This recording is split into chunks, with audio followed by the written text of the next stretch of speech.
You guys ever just sit around and wonder like what it would have been like if Jack hadn't like traded a cow for a bunch of beanstalk seeds or whatever?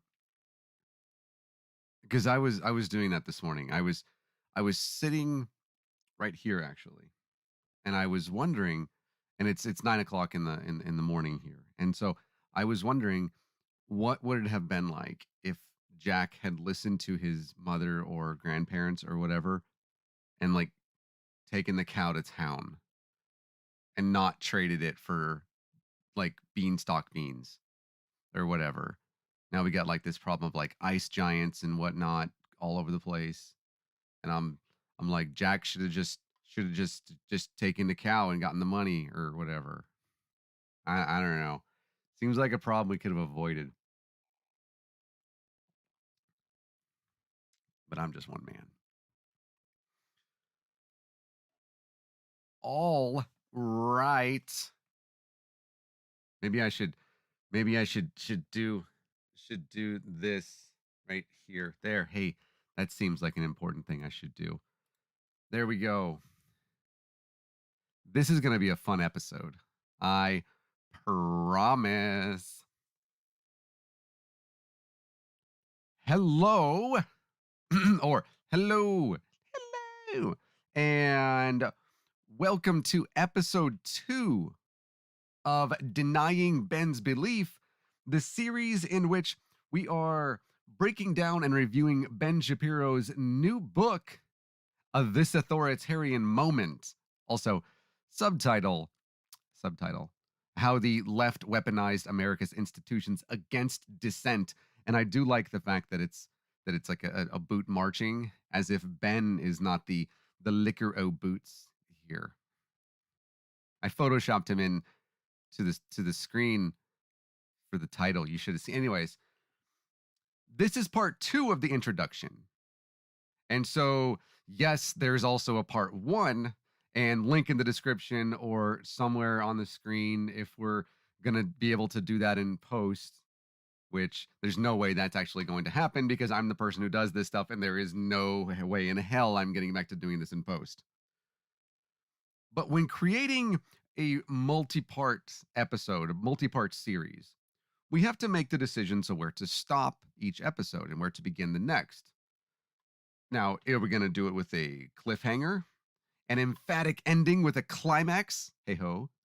Something which ties a bow on the present, which is this book. In this case, we wanted to try to do something a bit different, a bit unique. At the end of our last episode, we showed how Ben took the University of Montana professor of social psychology, Lucian Gideon Conway III, great name by the way, out of context regarding his 2017 paper. Clicked on the wrong thing again. I do that all the time. See, when I have the clicks in the right place, it's supposed to do that. But it happens. Who cares? 2017 paper, Finding the Loch Ness Monster, Left-Wing Authoritarianism in the United States, which, by the way, he did not link, choosing instead to use an opinion piece from libertarian author Ronald A. Bailey on the libertarian opinion website reason.com. Ben also didn't link or didn't know about, I'll let you decide which of those happened, Conway's newest article from December 2020, Is the Myth of Left-Wing Authoritarianism Itself a Myth? What a wonderful title to an article. Now, quick aside, and this is something that I didn't actually know about Dr. Conway until I started doing research.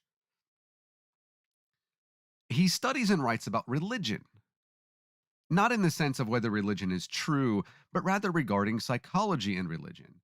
Not only that, he writes about religion and atheism. Now, this might be because he has a blog and Facebook page where he calls himself the Apologetic Professor. I actually do recommend, by the way, the website because he isn't who you would think. In fact, in more than one instance, he tells Christian apologists it's okay to say, I don't know. And I can appreciate that. So, hey, atheists out there, It's okay to say, I don't know. I, it is. I promise it is. Conway also wrote a book called The Complex Simplicity: How Psychology Suggests Atheists Are Wrong About Christianity. Again, this book isn't what you would think. It's not an apologetic, and he never says Christianity is true. If you can get this book, by the way, I do recommend it. If you have a a Kindle subscription, it's free on Amazon with a Kindle. I recommend that book. I also recommend his 2018 paper, An Integrative Complexity Analysis of religious and irreligious thinking. That one is for your atheist friends who try to say atheists are smarter and more complex thinkers than Christians. Spoiler, not always. But back to this book.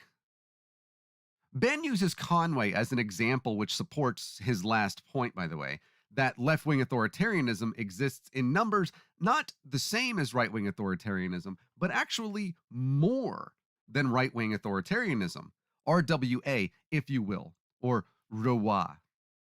We already noted how he took Conway out of context, but I want to provide one more example.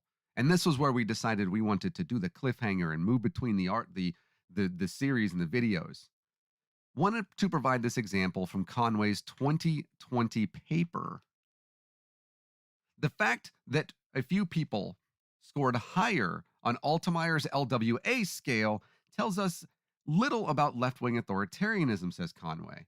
Rather, it simply tells us the obvious fact: whether left or right wing, few people want to endorse, let alone join, a violent military movement designed to attack and overthrow something else. However, historically, some of academia's dismissal of left wing authoritarianism was clearly based on flawed evidence from Altemeyer. Now, outside of the fact that Conway is saying the obvious fact that only a small number of people want to violently overthrow the government, I think something I think we should probably reevaluate due to the events that happened in January 6th in Washington. He mentions, quote, flawed work by Altemeyer. Now, you might be saying to yourself, Nathaniel, the fuck you talking about? Overall, what are you talking about? Because I didn't watch the first video and I'm super lost and I need to go do my homework now and watch the previous video. Accurate. Yes, you do. But also, if you did watch the first video, who is Altemeyer? Robert Altemeyer is a retired professor of psychology at the University of Manitoba. He's the one who took the work of Adorno and updated it to his right wing authoritarian scale, creating the Loch Ness Monster quote, an occasional shadow, but no monster.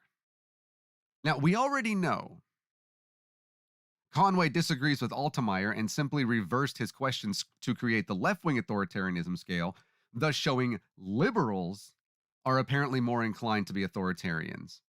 Now, while he didn't actually say that and actually said the opposite in a paper that Ben chose not to cite, it's interesting the next person cited is Thomas Costello at Emory University. Now, why is that interesting? Well, it's the paper that Ben uses to discuss how it's actually the content of the dogma that's different, clarifying the structure and nature of left wing authoritarianism. And if this is boring you to death, I have to read this book. And more than that, it actually does get into some things here. For whatever reason, he decides to go into using like collegiate level things and misrepresenting collegiate level things at the very beginning of the book before getting to the actual fun stuff. So if you're still here in like 10 minutes, I promise it gets better. Uh, where was I? There it is. On page 4 of the paper, Costello mentions past efforts to define and measure left wing authoritarianism, citing Conway in 2018 and 2020.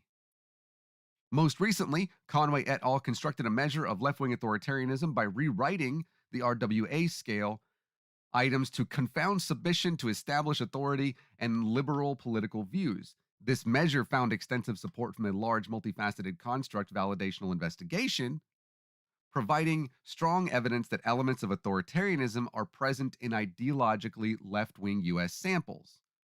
Cool. That's a good way to bolster Conway's claims. Well, that is until you read the very next sentence. Literally the next sentence. I'm not joking, it's the actual next sentence. Nevertheless, says Costello, as Conway and colleagues' left-wing authoritarianism scale directly parallels Altemeyer's right-wing scale, this line of scholarship excludes the possibility that the tripartite conceptualization of authoritarianism, for example, aggression, submission, conventionalism, is not an accurate conceptualization of left-wing authoritarianism. To understand and measure that, a ground-up reconceptualization is merited, one that begins with an expansive view of the construct and draws upon systematic empirical exploration. Good job, me. Way to do that. Rather than solely deductive methods to clarify LWA's constituent claims, circumstances, experiences, better career outcomes. Well, that's an interesting thing there, Ben. Why would you use Conway to override Altemeyer and present Costello as further foundation for Conway when Costello said Conway's methods were wrong and also said, quote, categorizing authoritarians based solely on their political ideology obviates a great deal of nuance in how the political and psychological characteristics of authoritarians can be understood, which is why Altemeyer's psychological definition of left and right may be especially useful in mapping the similarities and differences.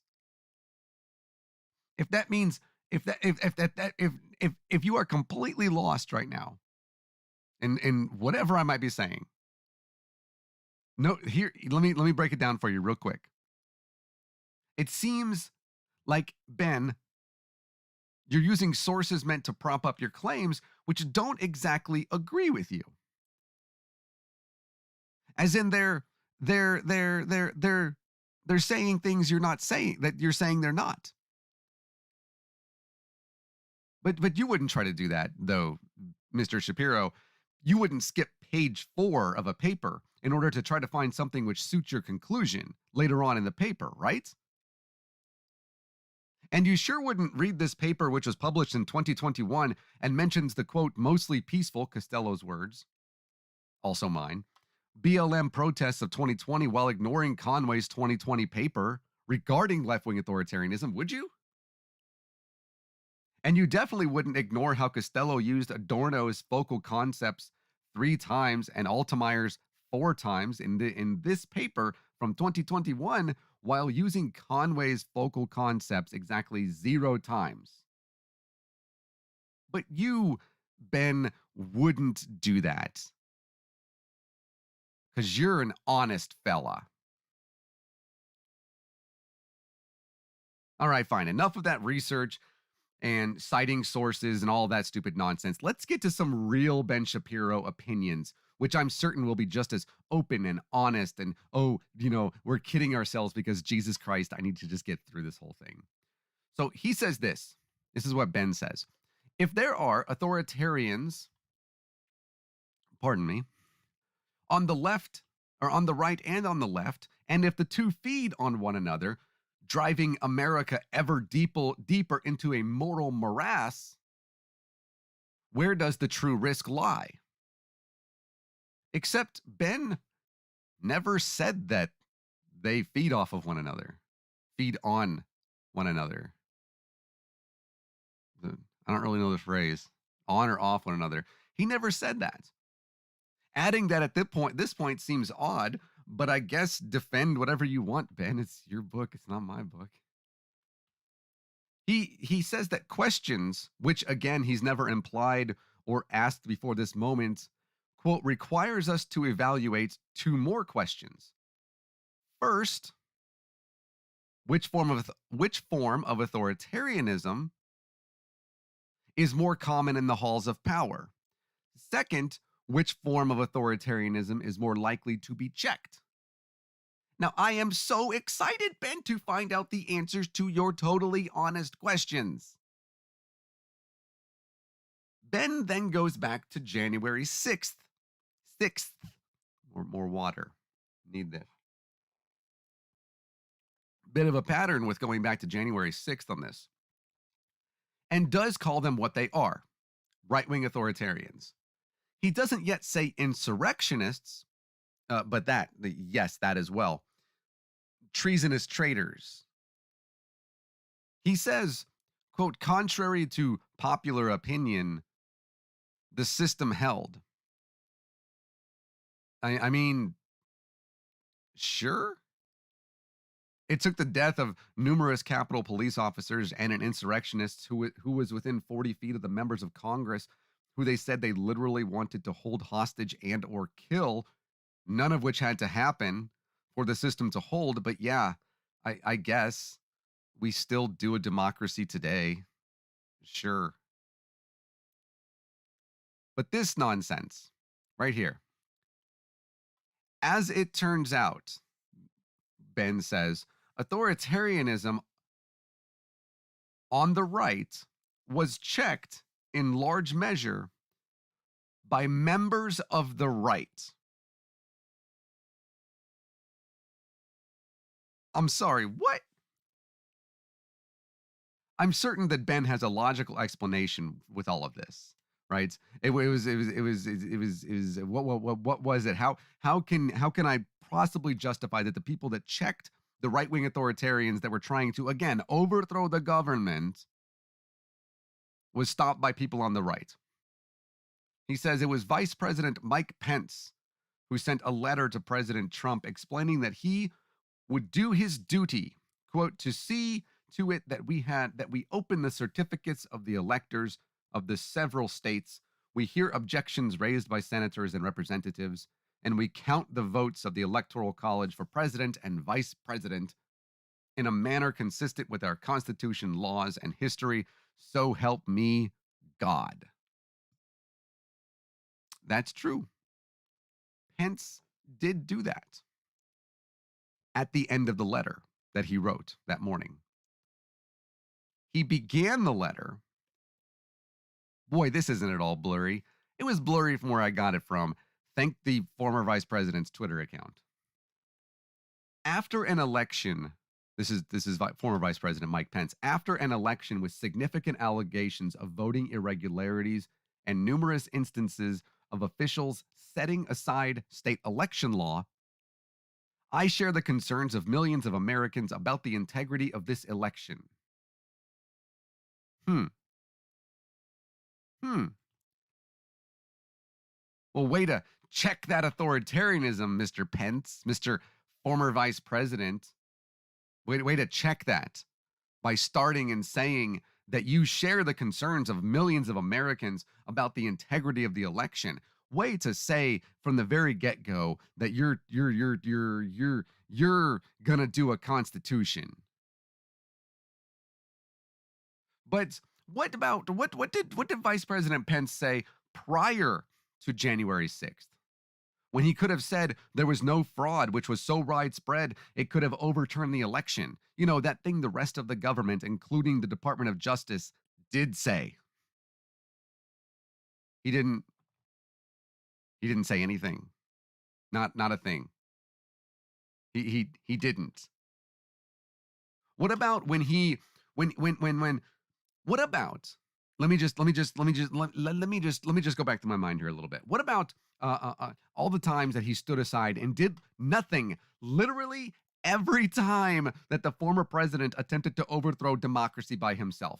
Like a time he did a quid pro quo, or when he tried to ban TikTok because people tried to keep Herman Cain alive. That time he called Nazis very fine people and then tried to walk it back by saying the real very fine people were the ones who were defending the people who went to war against the United States because they could continue doing the whole slavery thing.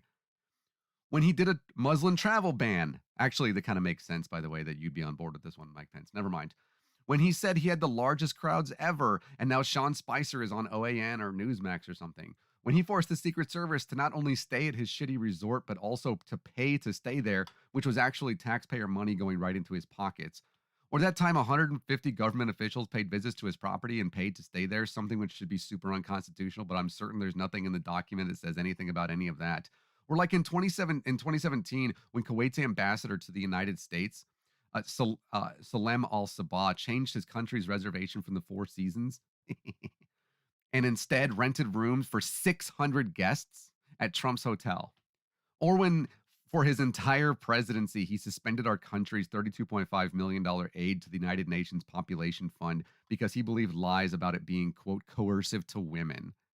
Well, never mind. That one also, never mind. Mother makes sense for you, anyways. That time he said he believed that Putin he believes Putin when the dictator, not Trump, the other one. Trump is jealous because he can't be a dictator. When he said that he believes Putin over literally every single United States agency which said Russia interfered in the 2016 election. Or when he wanted to drop a nuke on a hurricane, when he said he didn't know Puerto Rico was an American territory, when he blamed Puerto Rico for wanting more aid, when he played basketball with some paper towels and said he had done a 10 with regard to Puerto Rico, when he called Hurricane Florence tremendously big and tremendously wet, when he wanted to bite Greenland, when he drew a Sharpie on a map, altering the projected path of Hurricane Dorian, when he said to drink bleach, and he said to put UV light up your ass, when he said some of our jets are literally invisible, he called other countries shitholes, said there are forest trees in Austria where they rake their forests, when he said that Democrats who didn't clap for him are traitors, when he brutalized peaceful protesters so he could get a photo op at a church which didn't want him there by holding a Bible upside down, when he said people should take hydroxychloroquine, when he pardoned like a million criminals because they were close to him or had done him favors. Well, not you, Matt Gaetz, or Rudy G. And Jesus H Christ, there is so much more that I could go into with this president, but my mind is breaking on it, and there I need to get on. But actually, what about Mr. Pence in March of this year? When you wrote an op-ed on the bastion of journalistic integrity that is the Daily Signal, in which you pushed Trump's voter fraud lies. Doesn't really seem like you, Vice President Pence, were very good at, quote, keeping authoritarianism in check. That doesn't seem like that, Ben. It doesn't seem like former Vice President Pence is very good at keeping authoritarianism in check. It actually seems like he's letting authoritarianism do whatever the fuck it wants to do. Be- Before I move on, this is new. This Where'd it go? This is Mike Pence right here. Many of the most troubling vote irregularities took place in states that set aside laws enacted by state legislatures in favor of sweeping changes ordered by governors, secretaries of state, and courts. While legislators in many states have begun work on election reform to restore public confidence in state elections, unfortunately, congressional Democrats, way to stem the tide of authoritarianism, bud, have chosen to sweep those valid concerns and reforms aside and to push forward a brazen attempt to nationalize elections in blatant disregard of the US Constitution. That is very funny that you say that when people were trying to murder you on January 6th are not Democrats. It's interesting. Interesting. You say that. Mm. But actually, before I move on, this I have some new stuff. Some breaking newsies. Apparently, he didn't want to keep it in check. Did Mike Vice President Pence? And apparently, he wanted to try to find his way out of the whole doing a democracy. Now, Bob Woodward and Robert Costa's new book, Peril, is due any day now. And boy, does that baby deliver some doozies. I'm going to keep that joke. Y'all just let me have it. Like this one.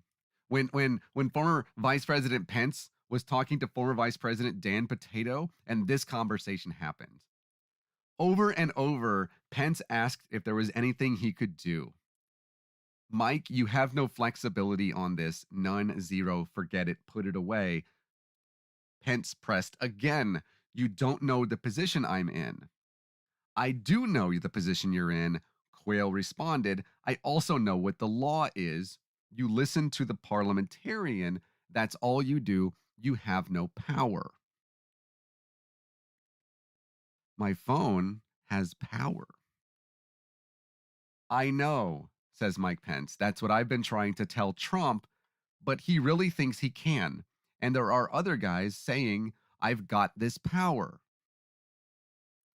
Mr. Pence then echoed Mr. Trump's false claims of election fraud. Quote, well, there's some stuff out there in Arizona. Mike, I live in Arizona.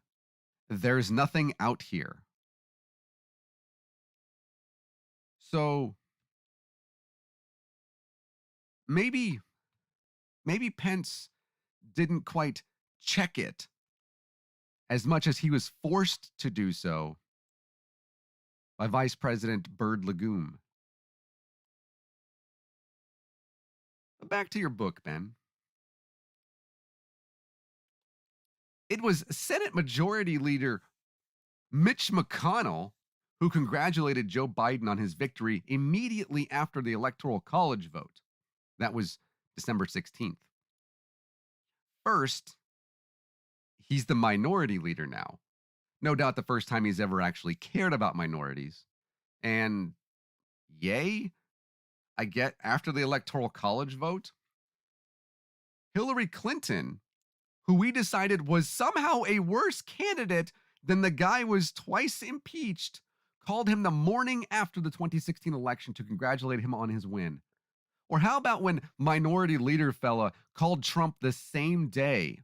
Or when Bill Clinton did the same, as Trump was able to actually kind of call out a sexual predator rapist person for once. That's actually good job, former president guy, for calling out the other rapist one. Anyways, or when this war criminal right here did the same, and even as Trump was able to, I'm sorry, who we for some reason still haven't prosecuted or even investigated, called and congratulated Trump. Or when freaking Nancy, I won't go home even though I really should, but I'm basically Dianne Feinstein, I'm going to die in my congressional seat, Pelosi congratulated Trump on November 9th of 2016, even though votes were still being counted of 2020, dude, the 2020 election when Donald Trump lost. Um, Great job, Mitch. Way to wait like 45 days to congratulate the winner in 2020 when you waited less than 20 hours in 2016. That's super duper checker of authoritarianism of you, Mr. Minority Speaker person of the Senate House place. But Ben goes on and says it was the Republicans in the Senate who abandoned their electoral challenges immediately upon the reconvening of the electoral counting and after the Capitol building was cleared out.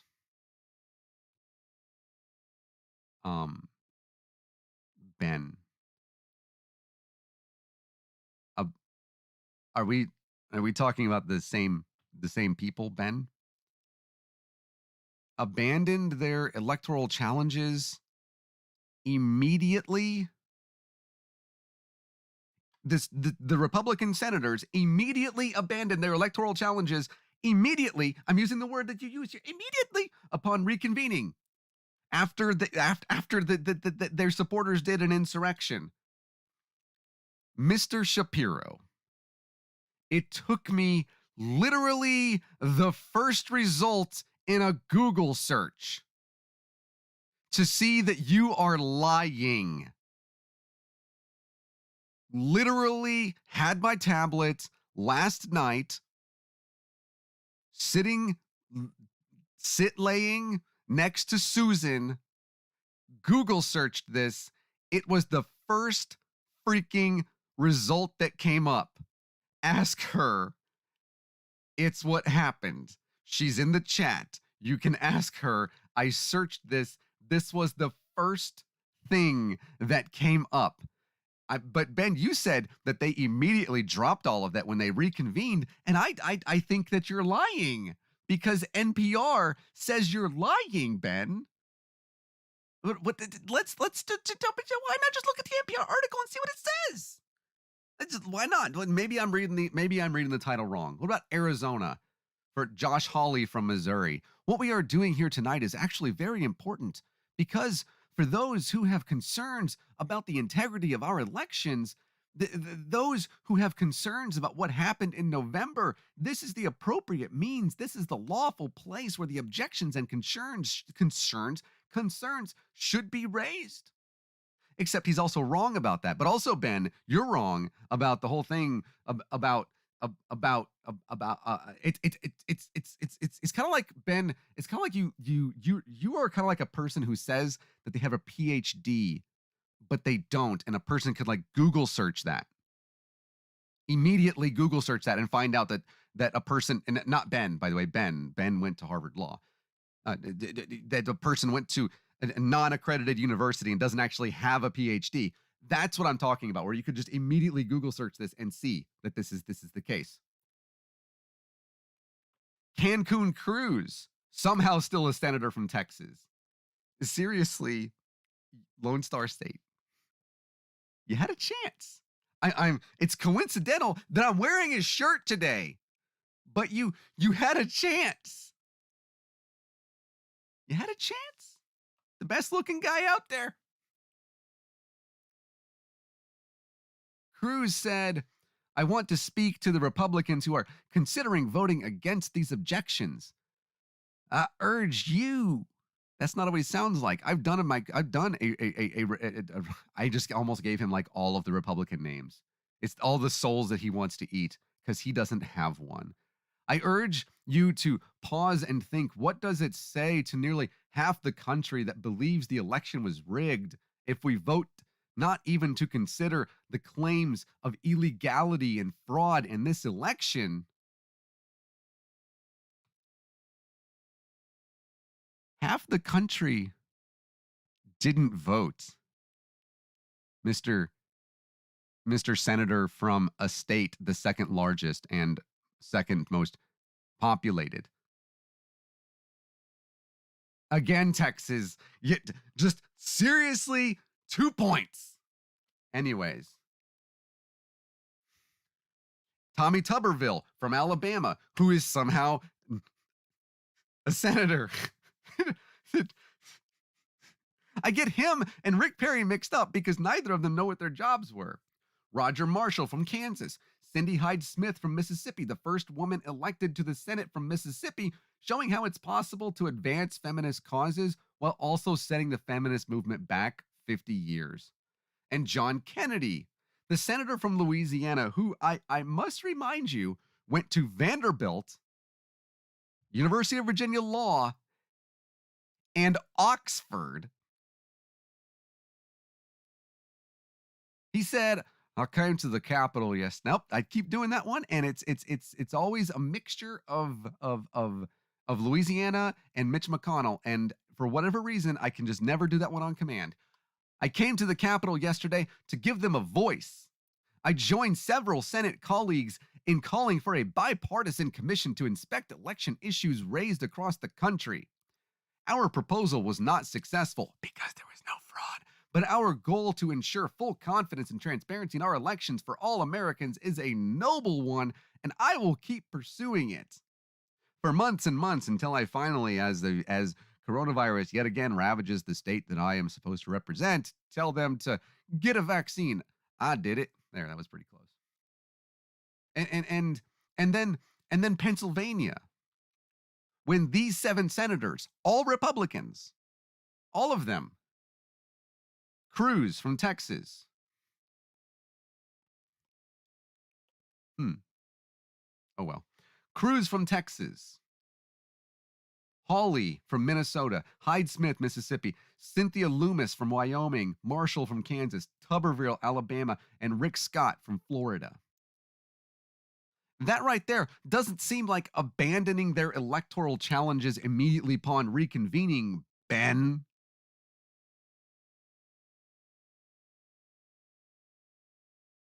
But maybe you and I have different definitions of the word reconvening or different definitions of abandoning.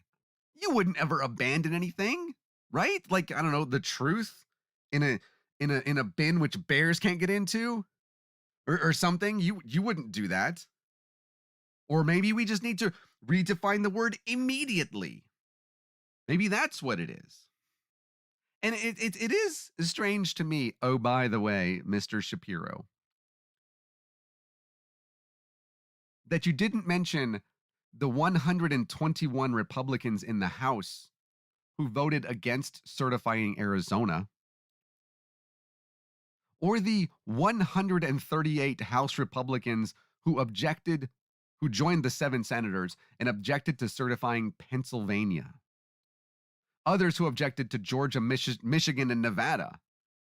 And how many of these Republicans have gone on a litany of news stations and spoken about the results of the election or downplayed the severity of the insurrection? I spoke about some of that in the first video in this series because it's a lot. Also, I'm sitting like next to all these people, and we sure do. Almost every single one of us look exactly the same. What a coinky dink. My goodness. What an absolute just oof. It's almost like it's not representative of the country. Wow. They're all very looking for a word here. Not all of them. The vast majority. It's anyways, you can see it. Ben goes on and says it was the Republican governors and secretaries who certified their state's votes. So I guess, and this is something that Susan and I were talking about last night. Congratulations on doing your job? Like all the Democrats did? Except those Democrats also voted to certify the election in Congress. But I guess, yay? Now. We can't forget that it was the Republicans in Arizona State House and Senate who voted to approve the ongoing audit, right? Cyber ninjas. It's got to be. It's just like, this is kind of like Proud Boys. You can't think up other names which are not completely going to get you made fun of immediately. It's like naming yourself John Kennedy. Not that name. Never mind. That one didn't. The Kennedy guy from whatever, from Louisiana. But you just can't help but make up stupid names.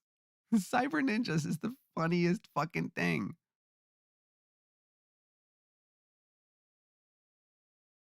By the way, I do like this update. This was yesterday. This update was from yesterday in Arizona. And the Arizona Supreme Court has told Senate Republicans, you can't keep public documents from the public. What a crazy thing that is. What a crazy thing to think that is, especially in what you called the most transparent audit of all time. Now, we have a whole other video, by the way, that's coming about this fairly soon, and it is a doozy. Somehow Montana is involved in all of this. But the people in Pennsylvania who wanted to do an audit, and Georgia, Wisconsin, Michigan, all Republicans. Hell, even in Oklahoma and Texas, states the former president won, Republicans are trying to do audits. Something, Ben needs to not be a liar, something. But I have to bring this up. It's very interesting that they want to do that in Texas because 0 Democrats won last year. 0 in statewide elections in Texas. 0. Not a single fucking one. It was that was like the most depressing part of the evening. It really was. Susan and I were able to sit there going on 27, 28 some odd hours, and we were able to actually predict way in advance exactly how the night was going to go and how the days were going to go. And I even was able to get somebody to say, well, you were right about the rest of this so far, and you made predictions that came true. Hi there, Wisconsin and Michigan and Pennsylvania and Georgia and all of that, et cetera, and yada. Yes, I am a soothsayer. You're welcome. Bring me all of your questions about your love life and everything. I take Venmo and Cash App. Just get to Susan on that one. But it's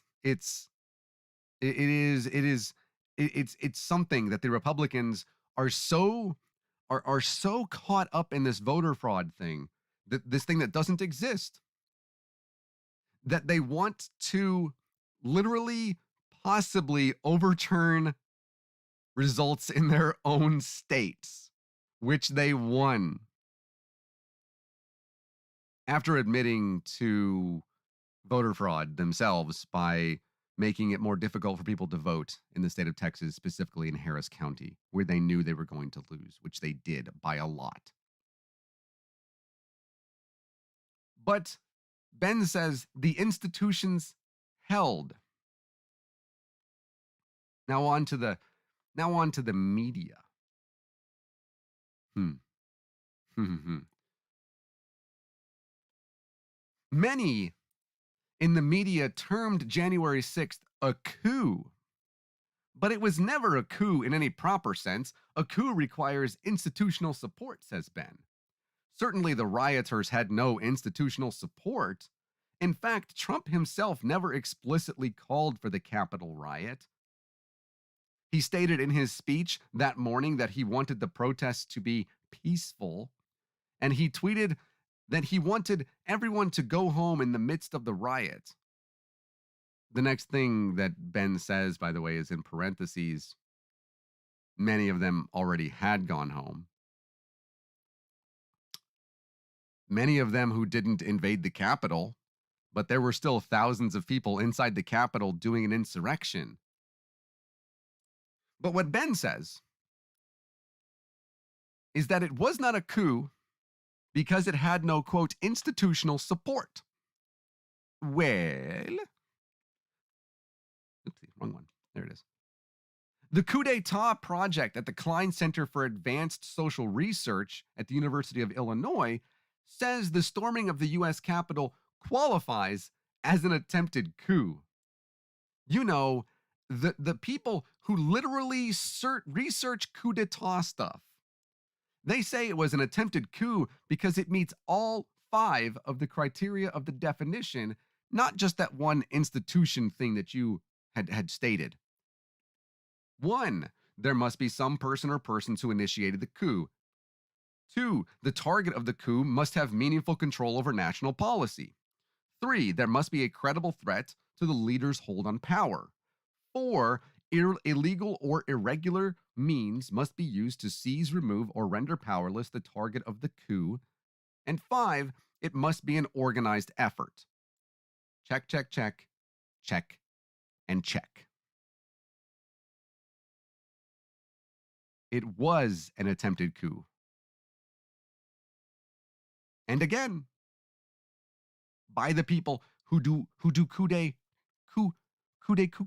coup research at the University of Illinois Champaign,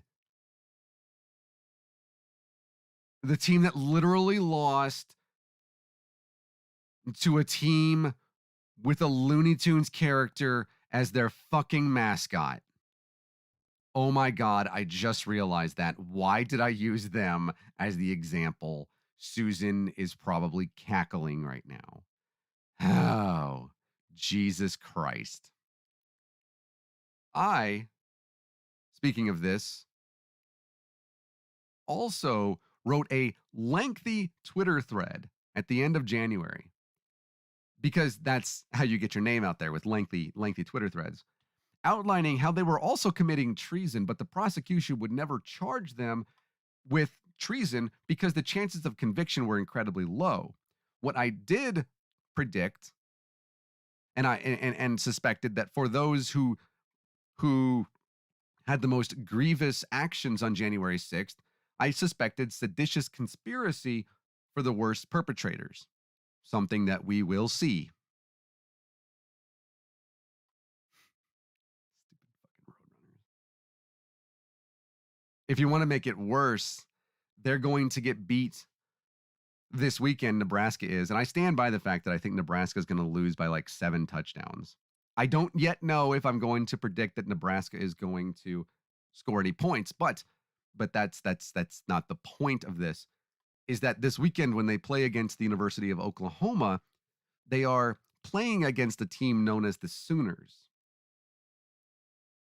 The reason they're called the Sooners and that their mascot thing is the Sooner Schooner is because it's in reference to the fact that there was a land grab after the Civil War in which white people were given free land in the Oklahoma Territory at that time from the United States government.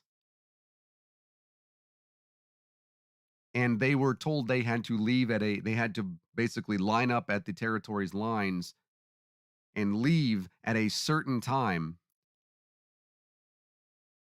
And some of them went sooner than they were supposed to and stole the land from the indigenous peoples who lived there before.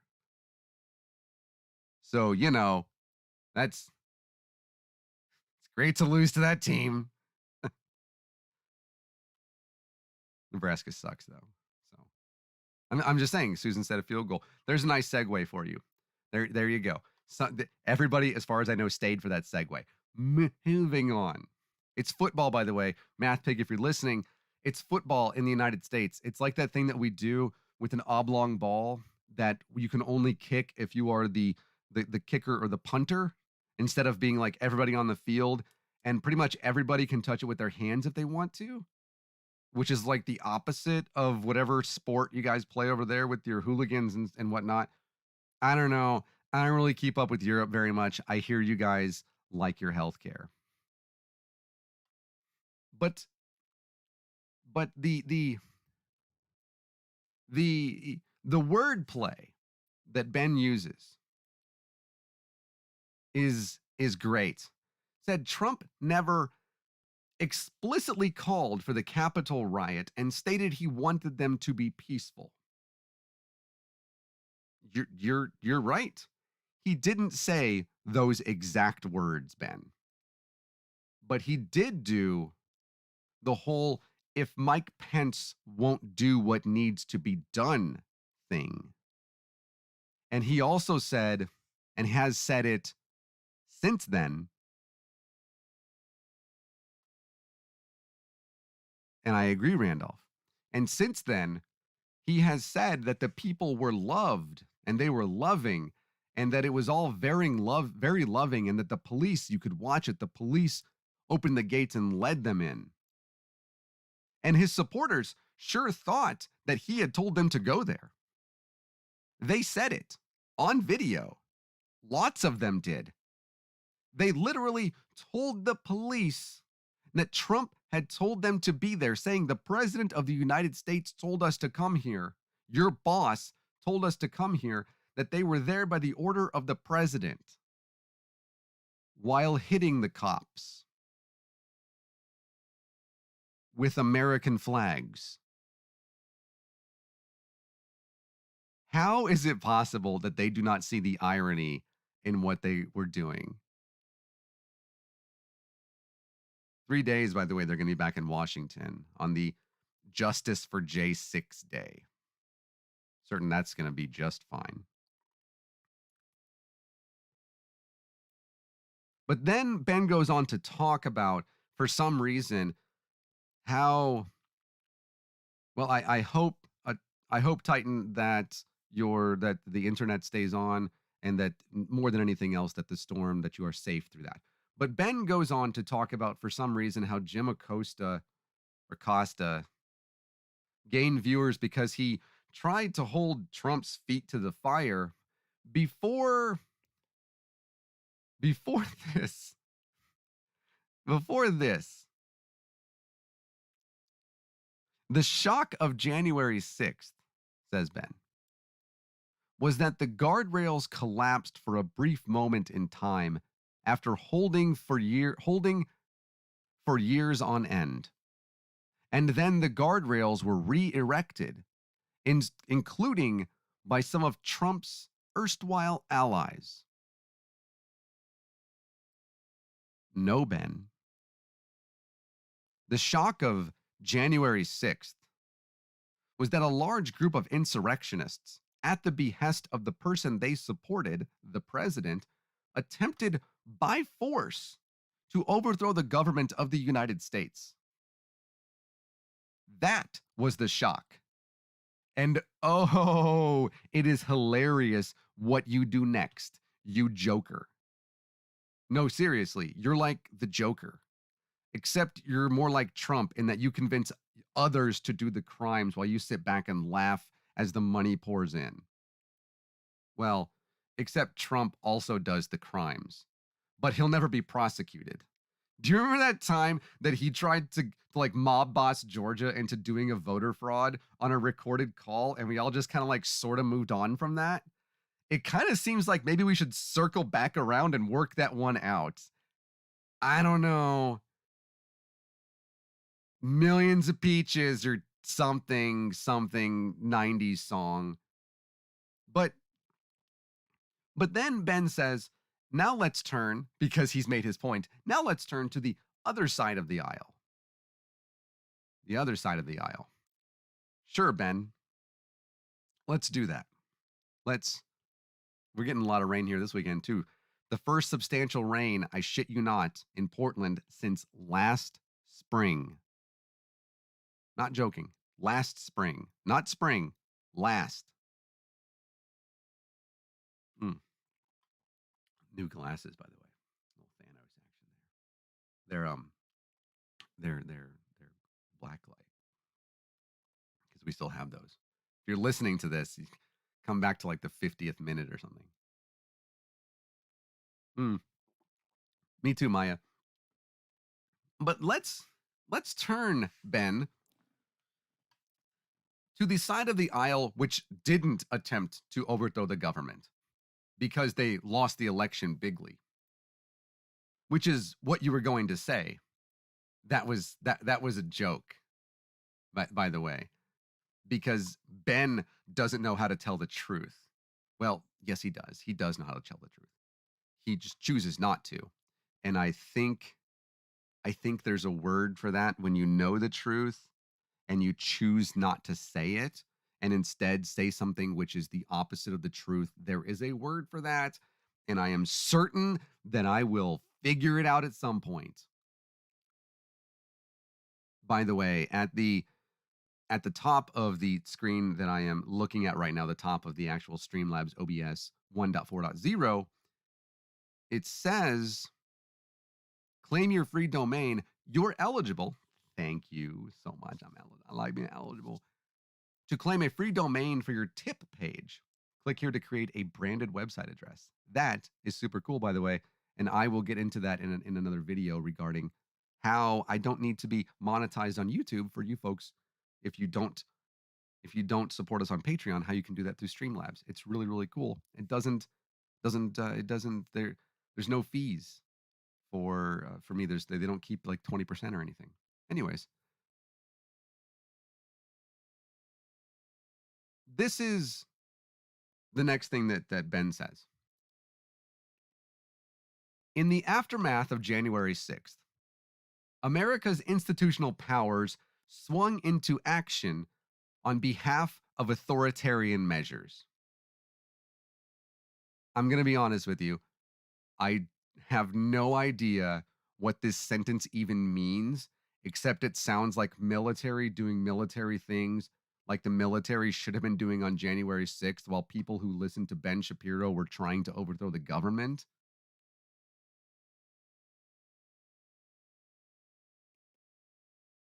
Establishment media, says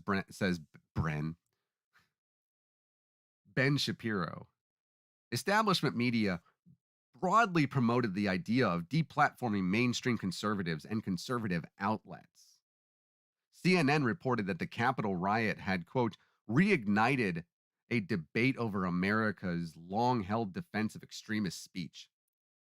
Naturally, the media quoted experts like Wendy Seltzer, affiliate at at Harvard's Berkham Klein Center for Internet and Society to the effect that free speech primarily benefited those who are white. Now, it is interesting. Ben doesn't think Seltzer is an expert on free speech and the history of speech in the United States. After all, she is only the strategy lead and counsel to the World Wide Web Consortium at MIT, improving the web security, availability, and interoperability through standards. As a fellow with Harvard's Berkman Klein Center for Internet and Society, Wendy founded the Lumen Project, formerly Chilling Effects Clearinghouse, hoping to measure the impact of legal takedown demands on the internet. She seeks to improve technology policy in support of user driven innovation and secure connection. Wendy has been researching openness and intellectual property, innovation, privacy, and free expression online as a fellow with Harvard's Berkman Klein Center for Internet and Society, Yale Law School's Information Society Project, Princeton University's Center for Information Technology Policy, and the University of Colorado's Silicon Flatiron Center for Law, Technology, and Entrepreneurship in Boulder. She has taught intellectual property, internet law, antitrust, copyright, and information privacy at the American University Washington College of Law, Northeastern Law School, and Brooklyn Law School, and was a visiting fellow with the Oxford Internet Institute, teaching a joint course with the Said Business School Media Strategies for a Networked World.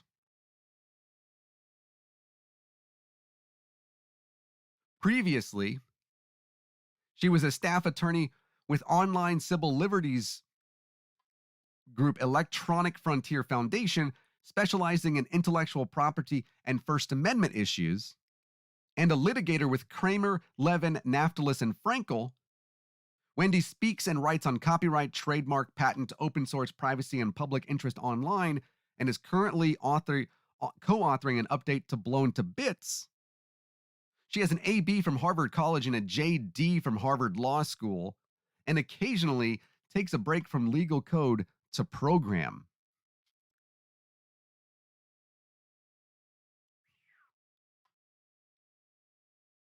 My CV is like, he does YouTube. But Harvard Law. Hey, Ben, isn't that where you went to school?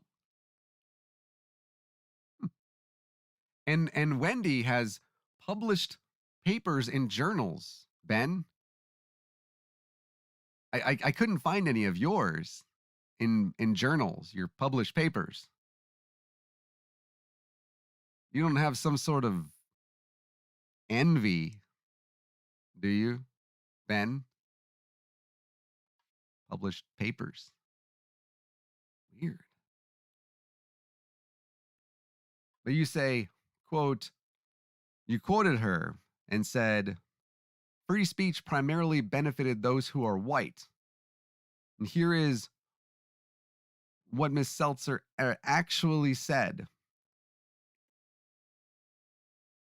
It's easy for a white male to say anyone's speech is okay, and much harder for someone in a minority position who is constantly bombarded with speech telling them they are not equal and who don't have as much access to laws and courts to gain protections.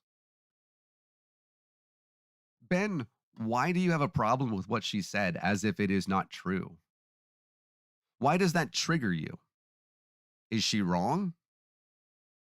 I realize that you don't care about telling the truth, which is obvious because I have to do these fucking long ass videos refuting like almost every sentence in your book because you lie in like almost every, or you distort the truth in almost every sentence, or you just don't know that you're telling inaccuracies. I don't know, flip a coin or like a D20 roll or something, which is something that I've learned about recently. But then you go after Nicole Hannah Jones. You call her, Ben, you call her a Pulitzer Prize winning purveyor of historical fiction about the inherent evils of America. Ignoring the absolute hilarity of you calling somebody else's Pulitzer Prize winning work fiction, especially when I struggle to find your Pulitzer Prize winning work. Hmm. You speak of the reckoning that she mentions. In a January 10th interview with NPR, Ms. Hannah Jones was asked where she thought, quote, we are now as a country. And I am going to quote her in entirety here to ensure that there is transparency and that I don't take her out of context. Because the tweet that Ben sourced, she did take it down.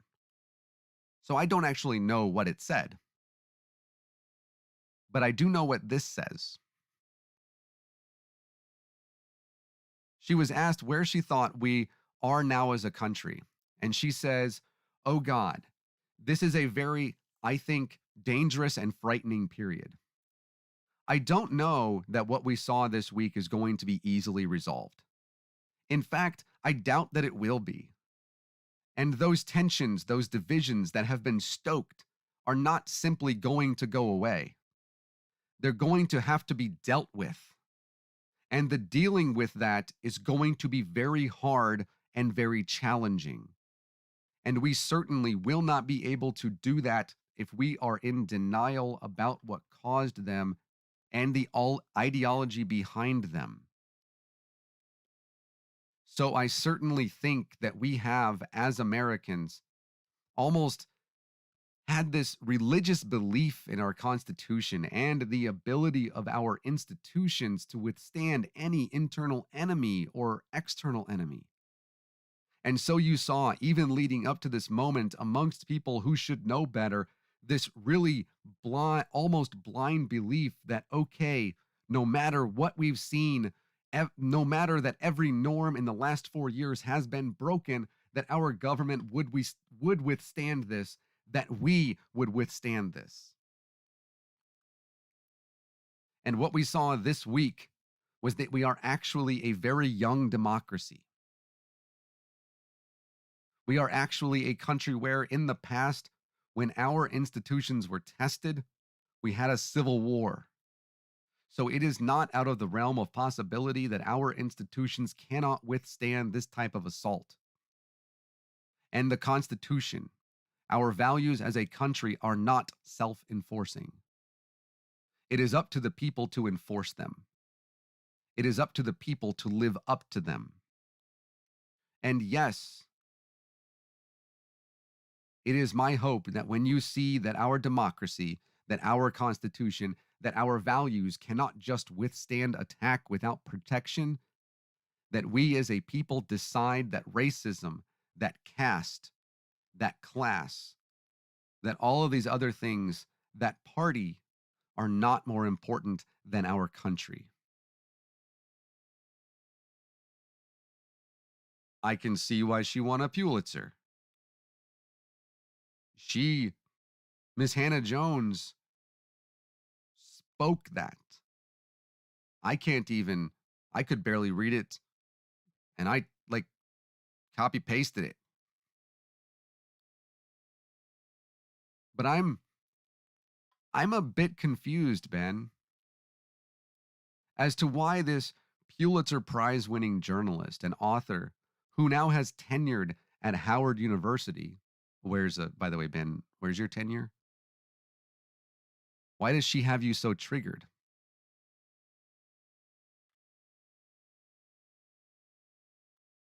Then we have Ben's example of the Washington Post's Max Boot. Quote, Max Boot suggested in the pages of the Washington Post that Fox News be removed from Comcast or that the Federal Communications Commission be empowered to censor the cable networks, stating, quote, Biden needs to reinvigorate the FCC, or else the terrorism we saw on January 6th may only be the beginning rather than the end of the plot against America. But Ben, you also took that out of context, didn't you?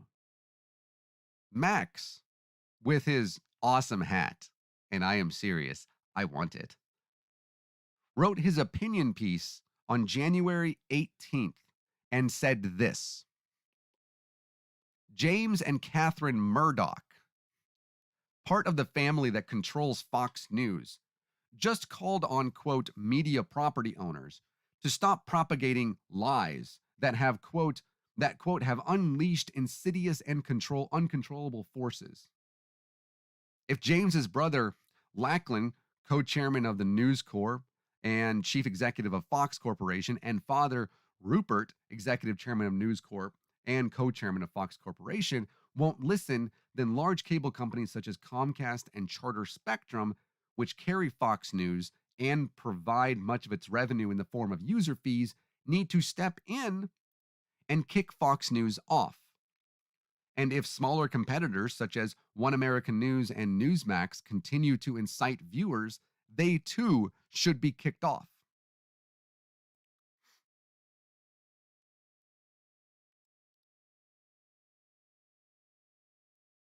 Uh-huh. Uh-huh. Uh-huh. Uh-huh. Reading that again. Reading this again. That apparently it wasn't Max that said that, but rather the people who control Fox News who said that. Hmm. Hmm.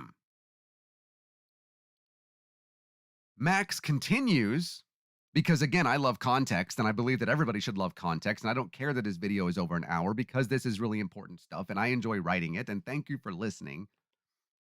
But while we should expect better behavior from media executives, we should not count on it. Well, that's come true, hasn't it? It's not like cable news, Fox News, is continuing to spout out white supremacist talking points, right? And to push harmful drugs, which do nothing but harm, again, regarding the coronavirus, and continue to push these things. Ivermectin, hydroxychloroquine. Now there's something else that I saw on Twitter, which somebody had to fact check. If only there was a free and available resource that would help protect people from this fucking virus. But we see that they've continued to push these unfounded lies that harm people. And Max is correct. We shouldn't count on it. CNN, where I am a global affairs analyst, Max, not me, although, it's ever a spot, notes that the United Kingdom does not have its own version of Fox News because it has a government regulator that metes out hefty fines to broadcasters that violate minimal standards of impartiality and accuracy. The United States hasn't had that since the FCC stopped enforcing the fairness doctrine in the 1980s. Crazy time that happened. Amazing. I'll never guess who's president at that time. As president, Biden needs to reinvigorate the FCC, or else the terrorism that we saw on January 6th may be only the beginning rather than the end of the plot against America. It's almost like when you add the context to that it kind of makes sense. And that maybe people shouldn't be, that news organizations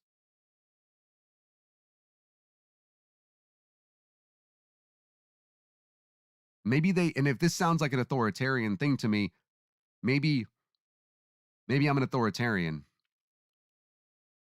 but maybe news stations shouldn't be allowed to spread this type of harmful propaganda, this type of harmful rhetoric. If you put it onto Facebook or Twitter and they say, of all things, they say that it's misleading at best and harmful at worst.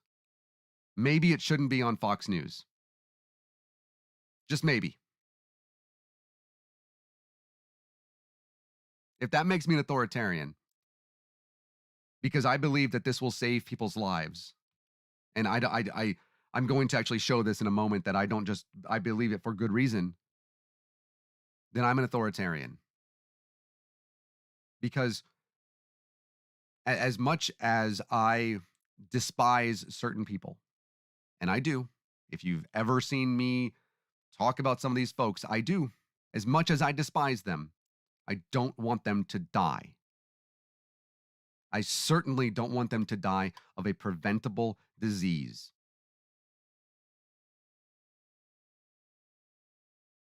I called my mother yesterday. We have not spoken in 6 years.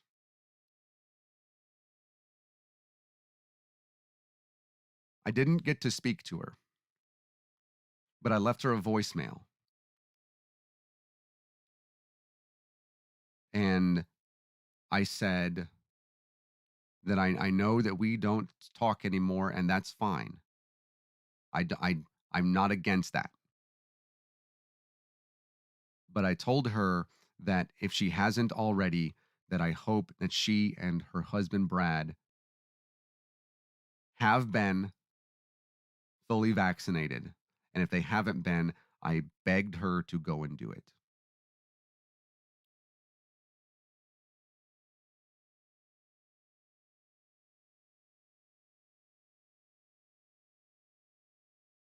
Because we should do that. And we shouldn't have organizations trying to kill my mom, because I'm not okay with that.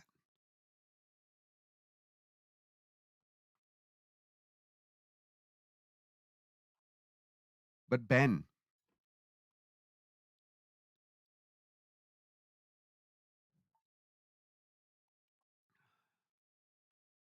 yeah, I kept it to myself.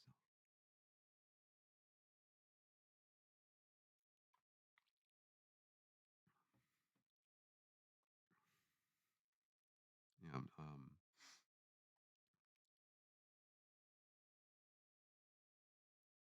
yeah, I called her at 2:39 p.m. Outgoing call, 53 seconds.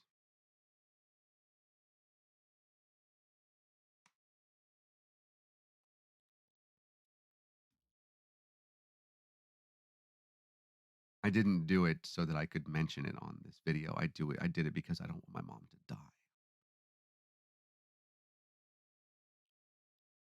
And I think that that's enough, isn't it? Isn't that enough? How is that not enough?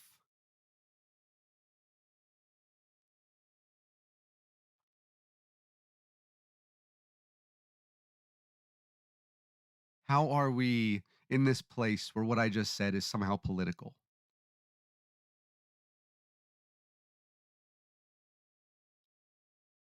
I don't want people to be able to spread propaganda which can kill my mother.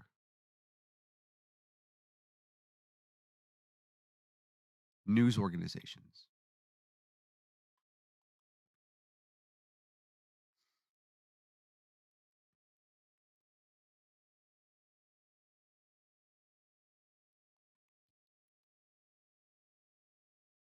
Tighten if that's what it takes. You know.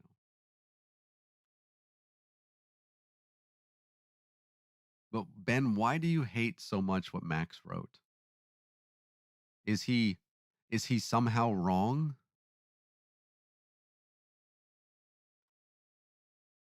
Prior to this, prior to this, which is at the end of his article, he also pointed out time and again how Fox News had helped and had often been the main driving force in radicalizing Trump supporters, including Ashley Babbitt, who didn't have to die.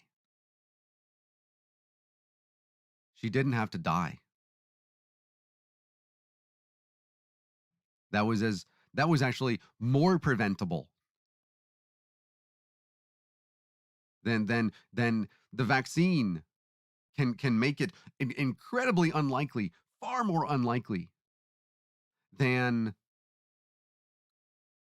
than not being vaccinated and dying. But Ashley Babbitt, her chance of dying could have been 0%.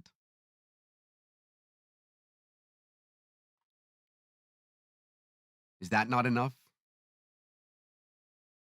That you know that you are the driving force that causes people to do these things.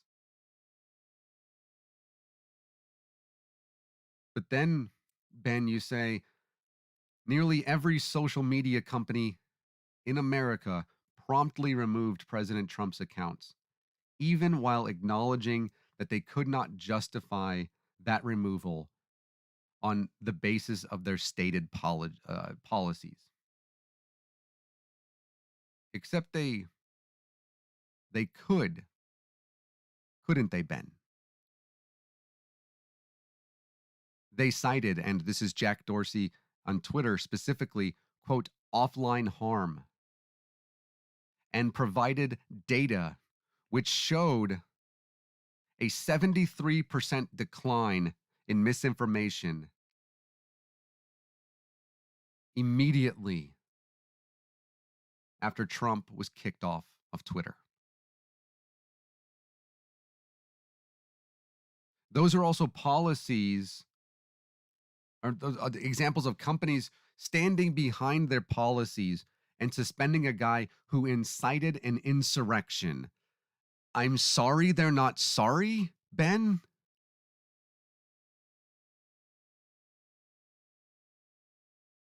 I did my best here, by the way, to make this funny, and I really did, but it's it's very, very difficult because wow, there is so much here and it's all a lie.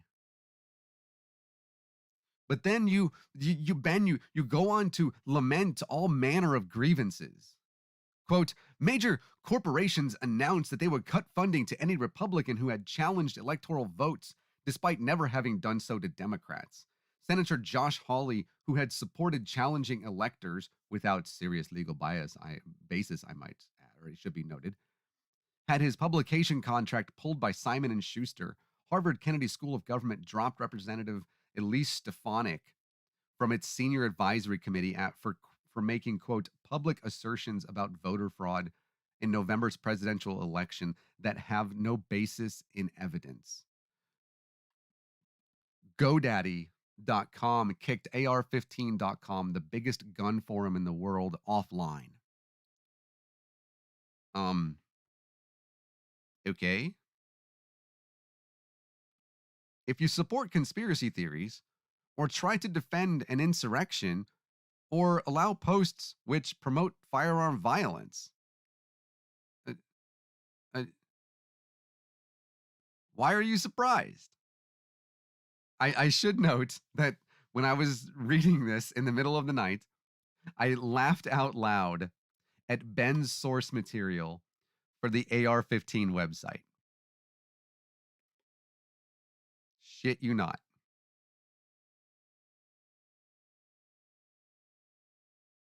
This is his source. The Federalist. Okay, babe, love you. The Federalist. The title of this article: the biggest gun forum on the planet was just kicked off the internet without explanation. Except, as per the usual, the Federalist is lying. Cherry trees everywhere are crying. The AR-15 website tweeted on January 11th.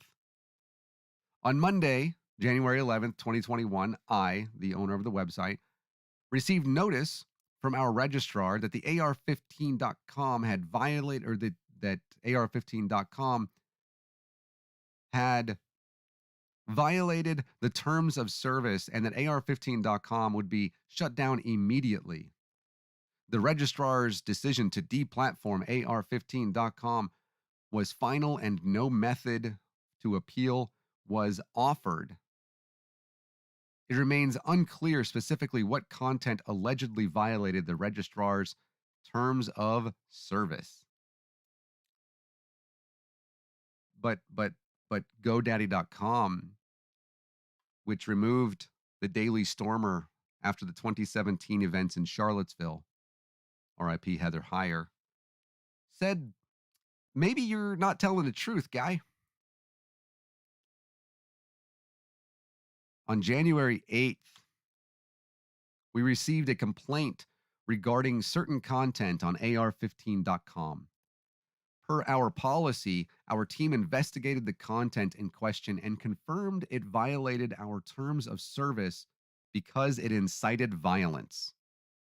On that same day, January 8th, we notified AR15.com that they had 24 hours to remove the content, or their domain name would be suspended. AR15.com responded that the content had been removed, yet when we checked to confirm, the site showed the content still live. Accordingly, we suspended services on January 11th. Although we informed AR15.com that they had 24 hours to take action, we actually provided them with 53 hours to remove the content. Again, because the content was not removed, we followed our terms of service and suspended services for AR15.com. Wow. Wow. Wow.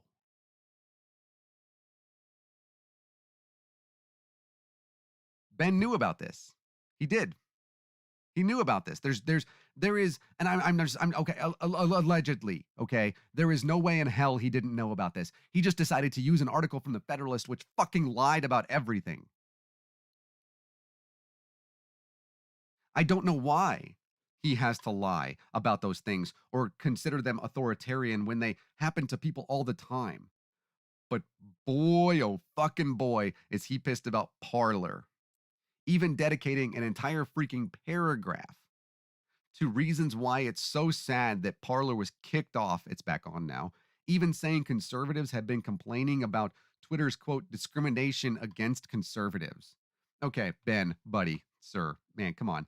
I personally have been silenced on Twitter for telling a Nazi to go fuck himself while being told by Twitter, and I can provide the screenshots of this, that numerous tweets which accused me of pedophilia are not in violation of Twitter's terms and conditions. So, yeah, I'm going to call bullshit on the discrimination here, unless it's against me, because then, yes, it's discrimination and censorship, and you shouldn't do that. And also, fuck Nazis.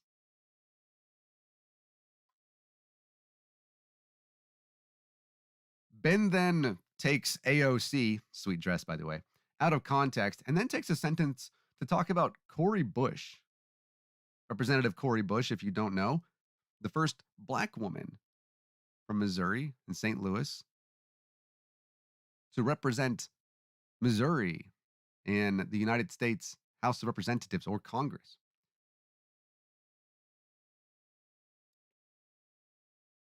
Representative Cori Bush called for every single member of Congress who, quote, incited this domestic terror attack to be removed from Congress. You goddamn right she did. Quote, I'm calling for the removal of every GOP member involved in today's coup. If you're with me, sign your name to my petition to send them a message that you will not stand for their treason. I retweeted this tweet this morning. Feel free. Oh, and it wasn't just Congresswoman Bush either. It was all at ease. Cori Bush for Congress, Justice Democrats, Be a Hero, LeftNet, Ayanna Pressley for Congress, Common Defense, Alexandria Ocasio-Cortez for Congress, Jamal Brown for Congress, Iron Pack, Other 98, Progress America, Social Security Works, Progressive Change Campaign Committee, Action Center on Race and the Economy, Blue Future, Climate Hawks Vote, Daily Cause, Rashida Tlaib for Congress, CPD Action, OD Action, Tahani for New York, Mehente, The Comedy Resistance, Brand New Congress, Ilhan for Congress, NVIDIA Velasquez, Matriarch, Women's March, Where It's Needed, WinPAC, California Democratic Party, March On, Barbara Lee for Congress, Black Lives Matter Global Network, Sunrise, United for Respect, Working Families, and Voto Latino. You know, basically anybody that makes Ben and his listeners really nervous when they walk in the room.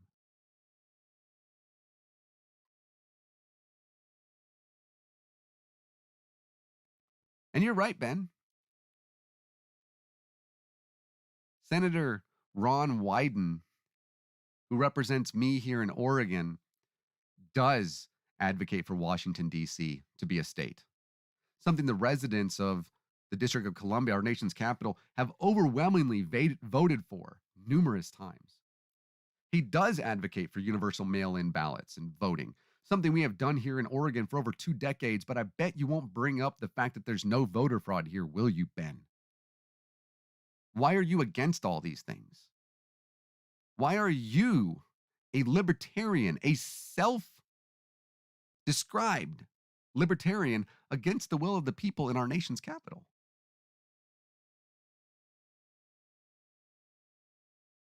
Why are you also against executive orders, Ben?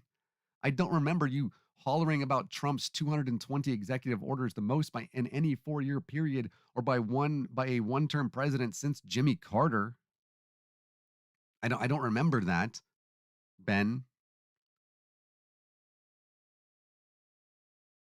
But this is where it actually gets fun, because Ben starts building to a crescendo, and I really love it. It's not the end of the introduction. Almost there. Not the end, and we're not getting into it today, by the way. Just because I don't want to keep you that much longer. But he says, "Let us repeat the question. If there is a serious threat to free speech, does it come chiefly from right-wing authoritarians, or does it come from the left-wing authoritarians in media, big tech, and government? Is there a threat to democratic institutions? If there is one, does it come chiefly from right wing authoritarians? Or does it come from the left wing authoritarians in government who broadly disdain the Constitution and believe in the implementation of their worldview from the top down?" Broadly disdain the Constitution?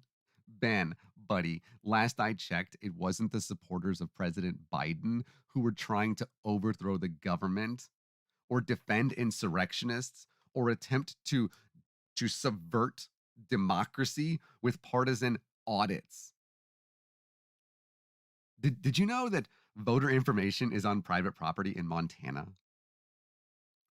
Why don't you care about that? The Arizona voter information that's on private property in Montana. Why don't you care about that, Ben? Won't let us see what voter information they have or what they're doing with it, Ben. But you don't care. If that seems kind of authoritarian to me, but you don't care about that. If there is a threat to our most basic liberties, whom should we fear, or whom should we most fear? The dumbasses in clown suits invading the Capitol on January 6th? Donald Trump, pardon me, a man who talked like an authoritarian but did not actually govern as one? Or the monolithic leftists who dominate the top echelons of nearly every powerful institution in American society and who frequently use their power to silence their opposition?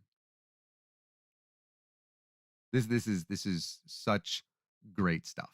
It really, really is. Dumbasses in clown suits, you say. That's a great way to make it seem like the insurrectionists weren't really all doing an insurrection or something. Like it seems like you're just kind of playing it down.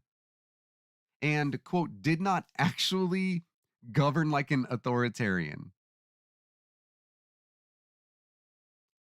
Ben, he tried to get SNL taken off the air because Alec Baldwin hurt his feelings.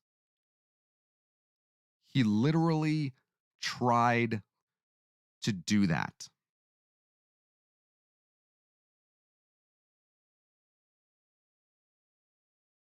And just LM fucking AO at the idea that leftists are monolithic. Dude, they have power in Congress and can't even get together to eliminate the filibuster. Hilarious scare tactic, though. I can appreciate the fact that you said that. That's a monolith. That is funny. Deep down, Ben says, we all know the answer to the question of who the threat is. We all know. More than 6 in 10 Americans say they say that they fear saying what they think, including a majority of liberals, 64% of moderates, and fully 77% of conservatives. Only self-described strong liberals feel confident in saying what they believe these days. To be a left-wing authoritarian is to feel the certainty of anti-conventionalism, the passion for top-down censorship, and the thrill of revolutionary aggression. Ben, did did you really use a Cato poll from the libertarian think tank Cato Institute, which is funded by the Koch brothers? Brother, did you really do that? Did you really do a poll? Did you, as your source, from the Cato Institute? Well, I guess I had better go and check it out. More than 6 in 10 Americans say they fear saying what they think. It sure does seem like 52% of liberals, 64% of moderates, and 77% of conservatives say they're scared they might offend someone. But source material matters. Ahem, if I may, Ben. This is a little bit small, but I'm going to let you know what it says. It says strongly agree and strongly disagree haven't had any weight applied. And that's just sloppy for when it comes to statistics. But then again, this is the Cato Institute, and they don't, as far as I know, care about adding weighted values to ensure that they apply the proper numerology, right? That's not important to them. But when it comes to disagreeing with that statement, the statement, by the way, being that I, uh, the political climate these days prevents me from saying things I believe because others might find them offensive. When responding to that with strongly disagree, 41% of those who are liberal say not only do they disagree, but they strongly disagree. Again, no weight added to that for some reason. Only 18% of very liberal individuals say that they strongly agree.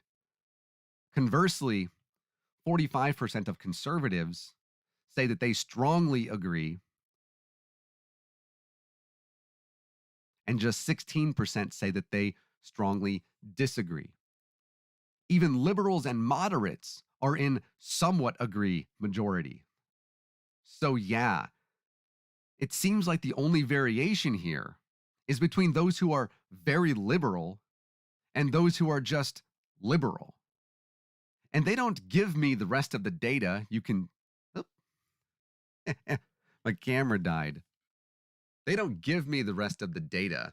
I thought that I saw that it was dying, but I'm going to fix it now. There. I hope that I fixed it. It wouldn't be a show with Nathaniel if you didn't get some sort of technical glitch. And honestly, not even upset about it. I'm gonna wait for that to get a little bit of and maybe it'll come back on. That would be super cool if it did. Okay. I thought that I had seen that it was blinking, and so I should have definitely checked into it. But whichever. But the only variance is between those who are very liberal and those who are just liberal. And as I mentioned, questions 1 to 7 were held for future release. So I couldn't even see the questions. So I don't know if what they said is telling the truth, and I don't know how much weight they've applied to things.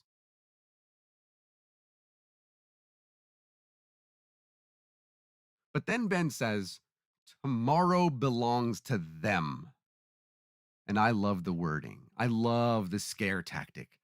Them, other, they, those, future implications of disaster.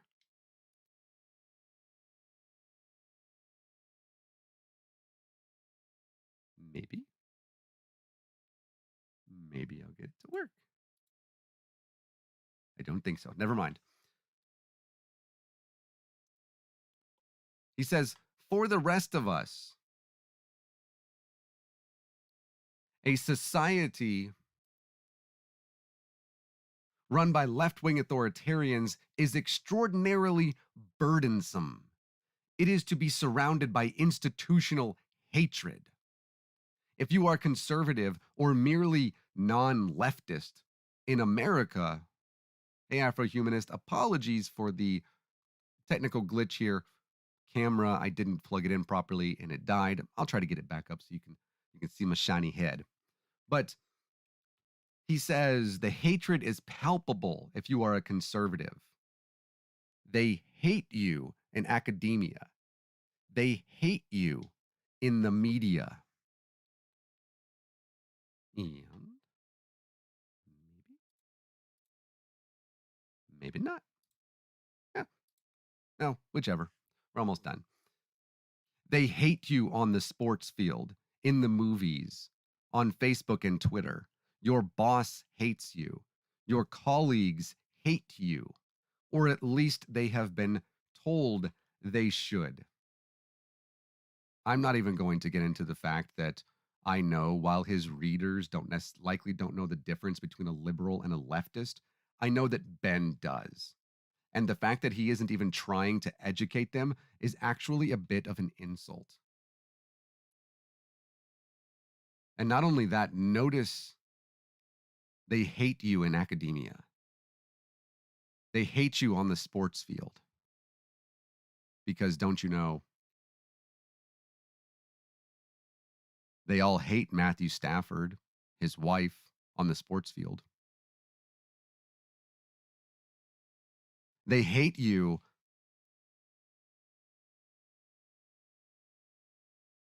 for where you work. They hate you if you're a conservative comedian. They hate you everywhere. Your boss hates you. They hate you in the movies.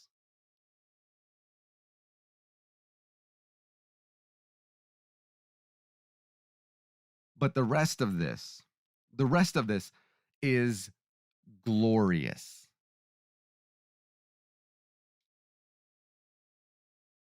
And I will do my best while I'm doing this to get my camera to work just for a second longer. But either way, thank you again for being patient through that. I'm doing my best with that. Yeah, no big deal.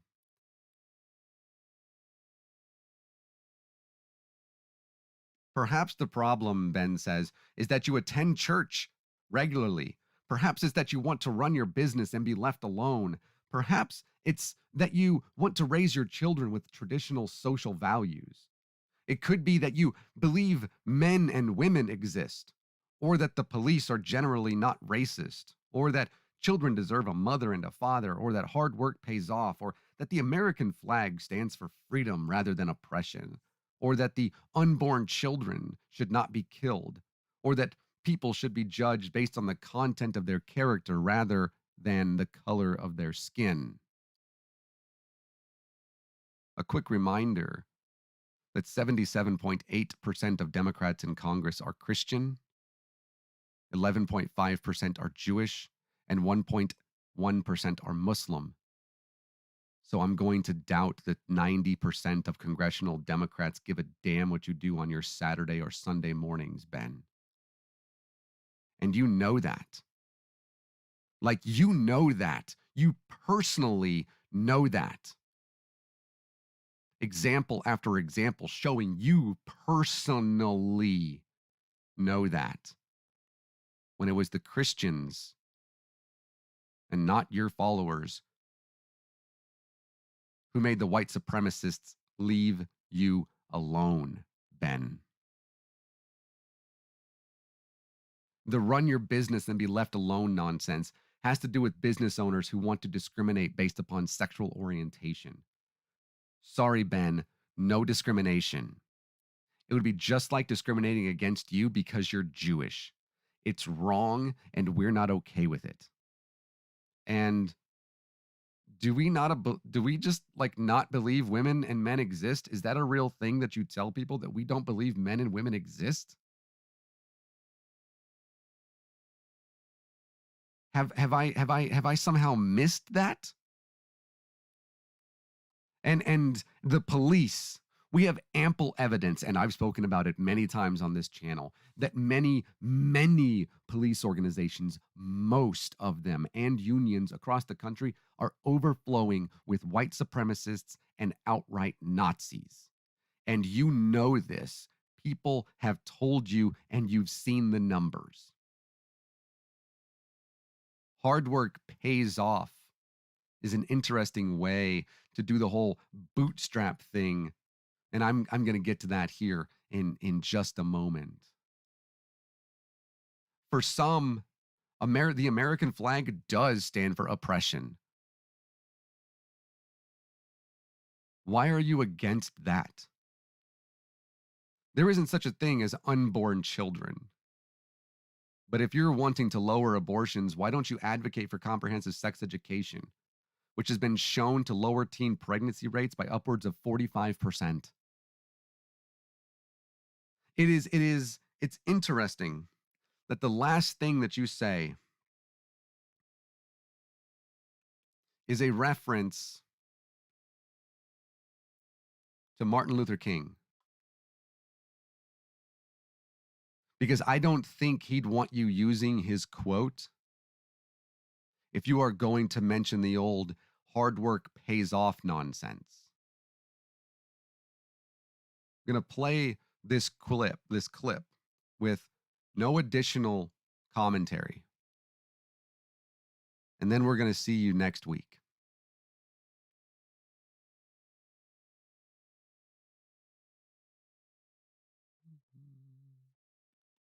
What is it about the Negro? I mean, every other group that came as an immigrant somehow, not easily, but somehow got around it. Is it just the fact that Negroes are black? White America must see that no other ethnic group has been a slave on American soil. That is one thing that other immigrant groups haven't had to face. The other thing is that the color became a stigma. American society made the Negro's color a stigma. America freed the slaves in 1863 through the Emancipation Proclamation of Abraham Lincoln, but gave the slaves no land or nothing in reality, and as a matter of fact, to get started on. At the same time, America was giving away millions of acres of land in the West and the Midwest, which meant that there was a willingness to give the white peasants from Europe an economic base.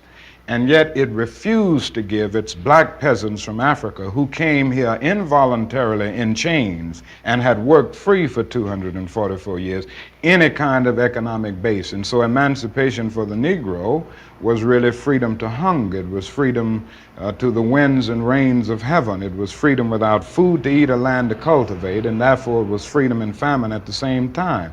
And when white Americans tell the Negro to lift himself by his own bootstraps, they don't look over the legacy of slavery and segregation. I believe we ought to do all we can and seek to lift ourselves by our own bootstraps. But it's a cruel jest to say to a bootless man that he ought to lift himself by his own bootstraps. And many Negroes, by the thousands and millions, have been left bootless as a result of all of these years of oppression and as a result of a society that deliberately made his color a stigma and something worthless and degrading.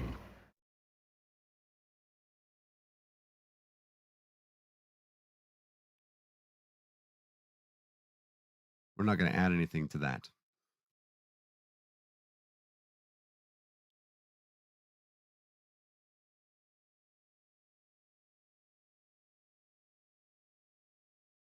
And if you're a moderator and you wouldn't mind moderating that last comment, that would be great.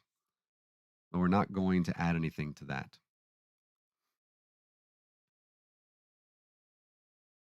But rather to say that we thank you very much for watching, listening to this video. Yes, the camera failed. I definitely should have watched the battery on my camera, but now it's a podcast. Congratulations. Thanks again for watching and listening.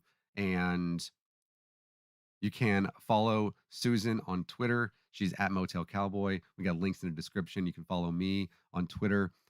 I'm PDX Secular Guy. We have a Patreon, patreon.com/divine disbelief. We're going to have our free domain from Streamlabs here, where you can also support us there, where we get 100%. And that's going to be coming up very, very soon. And also this evening, have a video, Divine Disbelief. It is episode 56 or something like that. And so we'll be on tonight talking about some of the things going on with religious extremism. And so thanks so much for that. Also, go follow the Corgis. They're online. They're at DoseCorgis15. They have an Instagram too. Thank you again. We love you guys.